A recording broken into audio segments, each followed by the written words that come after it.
Il y a des projets qui touchent la solidarité et qui est une urgence à La Réunion. Je prends un exemple, notamment sur les personnes âgées.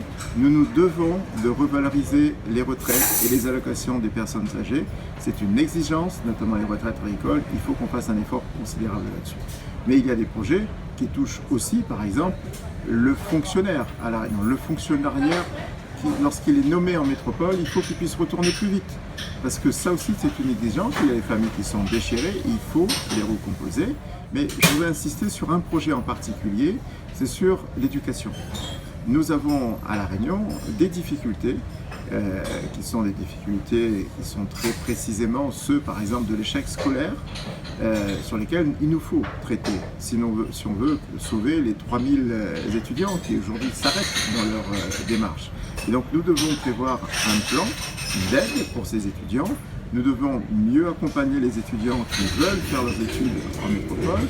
Nous devons mettre en place cette université technologique et professionnelle pour apprendre des métiers, parce que c'est ça qui est important. On n'a pas assez de filières techniques et professionnelles à La Réunion. Et nous devons, par exemple, pour ceux qui souhaitent se convertir de la fonction publique, créer un institut régional d'administration pour permettre à plus de Réunionnais de passer les concours de la fonction publique et de s'inscrire dans des collectivités. Ça, c'est une démarche qui est importante. L'aéroport de Pierrefonds, c'est un sujet qui est un sujet évidemment de la 4e, mais aussi de la 3e circonscription, et nous devons tous être consensuels sur ce sujet. Il ne faut surtout pas éviter que certains fassent de ce sujet une polémique politique. Ça, c'est dangereux. L'aéroport de Pierrefonds, elle manque d'avions. Les avions, ce sont les compagnies aériennes. Il faut qu'il y ait plus de compagnies aériennes. Il faut qu'il y ait des autorisations de la direction générale de l'aviation civile, la DGAC, c'est-à-dire du gouvernement, pour que le ciel s'ouvre sur Pierrefonds, pour qu'il y ait des compagnies qui viennent faire des cours et des longs courriers au départ de Pierrefonds.